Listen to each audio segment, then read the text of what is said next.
Sredstva za nabavku školskih autobusa u vrednosti od ukupno 856.380 evra Ministarstvo prosvete, nauke i tehnološkog razvoja Srbije obezbedilo je kreditom kod Evropske banke, a u okviru projekta DILS, pružanje unapređenih usluga na lokalnom nivou.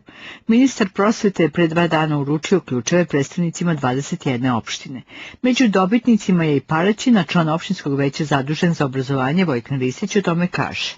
Opština Paraćin svih ovih godina radi projekte kad su u pitanju te marginalne grupe. Pored novca koji budžetom izdvajamo mi za poboljšanje kvaliteta života, pre svega dece iz tih grupa, mi smo radili projekte i evo plod svega toga je jedan autobus. Nadamo se da ćemo i u budućnosti da nastavimo sa radom ovih projekata i da ćemo na taj način obezbediti i bolji kvalitet života dece. Autobus će u Paraćinskoj opštini koristiti učenici čije su porodice u stanju socijalne potrebe, pripadnici romske populacije i druga deca koje spadaju u marginalne grupe. Cilj koji Ministarstvo prosvete želi da postigne poklanjanjem školskih autobusa jeste sprečavanje preranog napuštanja obrazovanja i obezbeđivanje boljih uslova školovanja. Inače, sve lokalne samouprave koje su dobile školske autobuse dobile su i precizirane ugovorne obaveze u pogledu registracije, angažovanja vozača, održavanja vozila i troškova.